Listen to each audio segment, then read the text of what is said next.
1. This happened a few years ago when I was 15 years old. I would always go jogging around my block in the summer. My jogging route was shaped like a rectangle. My usual jogs usually took place around 6 or 7 p.m., so kinda later in the day but still bright enough to go out. I always figured that it was pretty much safe to go out as long as the sun was up. It was a particularly hot day, so I wore a somewhat tight tee and tight athletic shorts. I was a bit of a late bloomer when it came to puberty, so at the time, I didn't feel the need to be cautious about the way I dressed. I was running for a few minutes while listening to music, when I started hearing this strange whirring sound behind me. At first I ignored it, and kept going, but then I realized that I've been hearing this sound for the past 2 minutes, and I turned around. To my surprise, some guy, much older than me, was riding his bicycle right at my heels. I stopped running, obviously very startled. I turned to look at the guy and warily asked him if he needed something. He says, "Nothing. I just wanted to talk to you." I frowned and asked him what he wanted to talk to me about. He gave me a creepy smile and said, "Has anyone told you that you're really beautiful?" I hesitantly thanked him. He looked me up and down several times and gave me a creepy smile and added, "And sexy, too." Okay, weird. I properly examined him. He was in his early 20s and tall. I immediately got creepy vibes from this guy because he would not stop looking me up and down. He asked me how old I am. In my panic, I don't think straight and stupidly told him, and his smile disturbingly lit up. He asked if I wanted to be his girlfriend, and I said no right away. He made an angry face and told me why not, but I ignored him and started to head in the direction home. But much to my dismay, he kept following me. While he was following me, he motioned to a secluded area of the neighborhood and said, "Why don't you go over there with me?" I told him no, and that I really needed to go home. I must have looked really scared because he gave me a horrible smile and said, "Scared?" My heart pounded in fear. I ignored him and kept walking. I desperately looked around, hoping to see someone I know in their front yard, but the neighborhood seemed eerily vacant. He continued to follow me and kept trying to lure me to that secluded area and kept telling me how sexy I am. I was about to reach the corner that turned down the street of my house, but I was inwardly freaking out. I didn't know what to do. The last thing I wanted was for this creep to know where I live. However, to my relief, I see an elderly couple, whom I have conversed with several times while walking my dog, come out of their house. I quickly waved at them, and thankfully they saw me. I crossed the street and began to head in their direction, and I looked up and saw the guy looking really pissed off. He looked me up and down one last time before he said, "It was nice meeting you, sexy," before biking off. I looked to see where he was going, and he goes off somewhat ahead of my street and goes into the row of houses ahead of mine. I ran back home when I was sure that he was not around anymore. I told my parents what happened.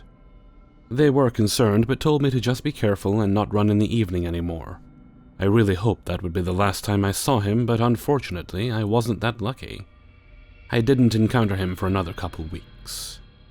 During the afternoon, I was walking home from a friend's house and was taking a path near the forest which was right by a man-made pond. The pond was surrounded by several bushes and prairie grass. I took in my surroundings, and to my horror, I saw a familiar person on a bike about to turn into the path I was in. Without thinking, I darted behind some bushes and lay on my stomach. I was able to see through a small crevice in the bush. I must not have been quick enough because he started to ride his bike back and forth among the cluster of bushes I was hiding in. Then he suddenly stopped. I knew he didn't leave because I would have seen him. I felt a tremor of fear because he was obviously waiting for me to come out. After what felt like half an hour, I couldn't take it anymore. I was so close to my house. I dialed my dad's number on my phone and said in a loud voice exactly where I was, and sped walked in the direction of my house. I met his eyes as I quickly passed him, and my heart started to hammer in my chest from the horribly perverted look he gave me. Thankfully, he rode off after I passed him, and I waited till he was far enough away to go into my house. A week later, I was running in the late afternoon. I'd become a lot more alert ever since the first incident occurred. I know I'm stupid and I should have changed my jogging route, but I was running past the place where I managed to get away the first time, the corner into the row of houses that leads to mine. and while I was walking I got distracted by the sudden movement in my peripheral. I saw the shape of a familiar guy sitting on a truck. Before I could even process what to do, the guy sitting there suddenly looked up and saw me. To my utter horror, he quickly leapt up and picked up his bike. I immediately knew it was him and bolted down the street to my house. The problem with doing that was that he knew where I lived now. I also knew where he lived. My brothers and dog were outside when they saw me running. They asked me what was wrong, but I ignored them and slammed the door. I peeked out the blinds and saw him start to slow down as he pedaled past my house.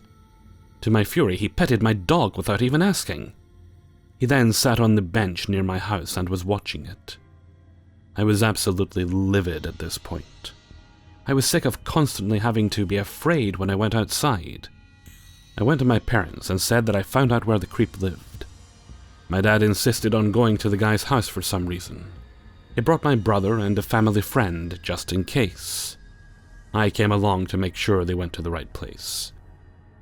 We knocked on his door and an older man and woman who I assumed were his father and mother answered. The man asked if everything was okay, and before my father could reply, I angrily butted in and asked him if they had any sons. He replied yes, that they had 2. At that moment, a little boy no older than 5 emerged. I asked him how old his sons were. The little boy answered before his father could. 5 and 23. My father explained what happened, and the older man's face changed.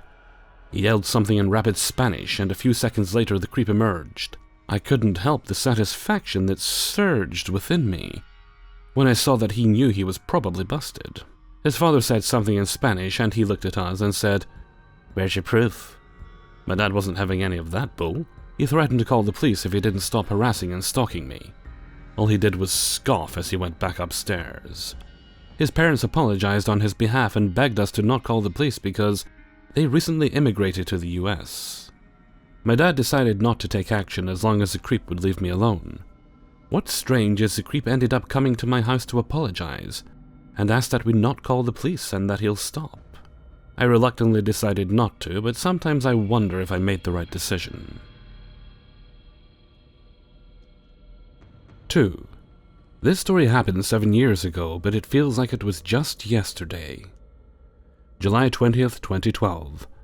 I remember the exact date because it was the same day as the shooting at the Batman premiere in Aurora, Colorado, which is oddly relevant. Started out pretty normal for me. I was a patient tech at a dialysis clinic in rural Alabama, and was up way early to open the clinic. First thing I saw after shutting off my alarm at 2:45 a.m. was a text message from my cousin Taylor, who lives in Colorado but not Aurora, saying, "You're going to see the news about a shooting in Colorado, but Meg and I are safe." Naturally, I flip on the TV, soaking up the horror while throwing on my scrubs and getting angry at mankind. Great start to a Friday. I pull up to my clinic and notice that the nurse that opens up with me isn't there yet. No biggie because I'm a little early, so I grab my bag and head in to get started. I finish up my prep work in the water room. You have to do all sorts of testing on the water used on dialysis patients, and go out on the treatment floor. No nurse still. The clinical manager walks in about that time and says, "Jennifer, where's Nurse Nancy?" To which I replied, "I have no idea, I'll call her." After trying her house and cell without getting an answer, I'm getting a little peeved. This particular nurse was picking up night shifts at the nursing home and had a bad habit of oversleeping. My CM says, "Why don't you drive by her place," which was 1 street over from the clinic, "and check if she's even there." Now, before anyone says, "Why didn't she go?" let me explain something. It was almost time for the patients to come in, but a nurse has to be in the building in order to even let them in the lobby. My CM was a nurse and could at least let everyone in while we figured out what Nurse Nancy's deal was. Anywho, I agreed to ride by because it is literally a stone's throw away, and because if I saw her car was there, I was going to lay on the horn till she got up. I pull up to her house and she's there, so I deploy my "I'm honking mad" tactic, until she pokes her head out the door apologizing and swearing she'll be at the clinic in 5 minutes. Cool. So I head back to the clinic, park in the still empty parking lot, and start to get out of my car. In the time it took me to open my door, stand up, and turn around, there's this guy inside my door blocking my way going, "Where's your bag?" I'm so confused. I thought he was a patient's spouse or son or friend initially. And I say, "It's inside, why?" I started to move forward and realized there's a knife poking me in the chest. Is this real life? We never worry about thieves or druggies because our clinic has no narcotics, and nothing to steal unless you're really into shitty 10-inch TVs that might or might not have gotten puked and bled on. I know only a second or two went by, but it felt like eons. I remember my ears started ringing and my dad's voice saying, if you get cornered by someone, scream obscenities to shock them. I don't know. He probably was being sarcastic. Then hit him as hard as you can, then run. My chest felt like it was on fire. Why me? Why today? Why'd that guy shut up a theater? What's wrong with people? Next thing I know, I'm screaming something about filleting fowl. I slammed my hand right up under his knife while swinging a wild uppercut with my left fist. Pow! Right in the kisser. He drops the knife and immediately starts backpedaling. I'm yelling after him, and he's grabbing his face while breaking into a run. I watch him dash out the back of the lot, and it hits me. Adrenaline rushes over, and I'm beating on the clinic door because my hands are shaking too bad to get my key in the lock. CM lets me in, and right before the door shuts, I see Nurse fucking Nancy pull up.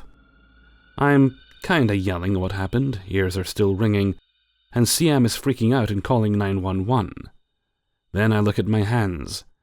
My palm is cut, and the 3 knuckles on my left are split. Nurse Nancy is inside now, and I'm trying not to throttle her. I know it wasn't exactly her fault, but I'm just going to blame it on the nerves. Cops show up, get the rundown, and insist on taking me to the ER because A, I might need stitches, and B, I'm not hysterical so they think I'm in shock. I didn't need sutures, just some liquistitch, medical superglue. But I had to get a tetanus shot because, to quote the doc, "The human mouth is a cesspit of bacteria and filth." Awesome, very uplifting. Now for some actual uplifting information. I had given a pretty decent description of the dude, and because I'd landed a decent blow to the face, the officers thought it wouldn't be hard to find him. Guess what? They didn't have to look. An officer was sitting in the parking lot of the clinic when he sees a guy matching the description walking through looking under cars. Cop is not in an unmarked squad car and thinks, surely no one is that dumb. But lo and behold, when he gets closer, the guy has a busted upper lip. Apparently this guy was trying to find the knife he dropped, and maybe a Darwin Award. Officer Friendly brings him in for questioning. It turns out this upstanding fellow had been in and out of prison quite a bit. He admits to everything except that a 5'4", 150-pound lady got the drop on him, and pleads guilty. He was given a heavy sentence because of his lengthy criminal history, and, poorly, attempted armed robbery. I don't remember when he'll get out, but I'm fairly certain we won't be meeting. Funny side note.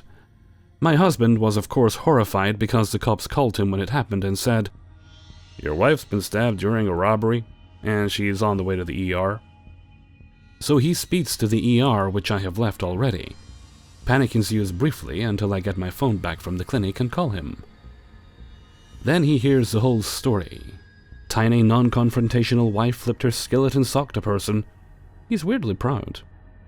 When the paper came out, he kept a copy, because being that we're a tiny town, this was front-page news. 3. I can still remember this day like it was yesterday. My mother's words clinging to my eardrums like plastic wrap on a leftovers plate. I need you and your friends to be extra careful. There have been reports of a white truck following little girls home. If you see your friends walking alone, don't let them. You walk with them until they get there, and do not leave them until they reach their front door. To ease her worry, I began walking with everyone to school and back home. It took me longer to get home, but I had the safest location on my street. At that time, my house could see into all surrounding parks and school playgrounds, and sat at the top of a hill. It was next door to both the mayor of the housing authority and the SFC, Sergeant First Class, of the military police. In my mother's defense, she was a single mom of 4 and was active duty. I didn't have the luxury of getting rides to school when typically she was out of the house at 5 a.m. and didn't return until 5 p.m., even in the summer. School started at 8 a.m. and ended at 3 p.m., and you could only take a bus to school if you lived more than 3 miles from the campus. In case you don't know, the military is a full-time job. Regardless of your home situation or your kids, when you get orders, you follow them or risk demotions, or being dishonorably discharged. I did the same routine every day. Go across the street, through the 2 houses, down to the sidewalk. Go through an alleyway until I reach Tank Destroyer Trail. Walk half a mile to the concrete bridge that goes over the street, and finally down the other side to the school side doors. Reverse order. Repeat every year for 3 years. My mother was a drill sergeant, and until that morning I had never really taken her word seriously. I remember telling her, "We live on a military base, Mom. There's no way I'll go missing. And besides, I'll scream." It's summer in Central Texas. It's a blistering hot day, and summer school has been dismissed early. Me and a few of my friends are walking home together, but today is eerily quiet between us. My gut is buzzing like an angry hive the further away we get from the school. For whatever reason, I felt like I was being watched. I do a scan of the area and notice there are no other students around but myself, Aubrey, Ashley, and Amber. Nothing is being said as we get halfway across the bridge. So I break the silence and ask if they're okay. Ashley responds, "My mom and dad have been warning me about this truck that's following kids home." Aubrey chimes in, "Mine too. I think they're just trying to scare us." "But why?" I ask. "What purpose would that serve them to do that?" "Maybe to keep tabs on us?" Aubrey replied while looking at her phone. Aubrey's dad was a bit of a control freak, but I doubt that even he would have done something that drastic to control her. If that was the case, then there would be no need for all our parents to warn us. "Well, I'm gonna go home this way," Ashley says, as she starts to take a different route home. "What about the truck?" Amber grabs Ashley's hand and grips it tightly. "You need to stay with us." I look over at Aubrey, who's walking a bit faster down the trail. I can hear the fear in her voice. I'm getting out of here before something bad happens. My hair practically jumps off of my body hearing her say those words.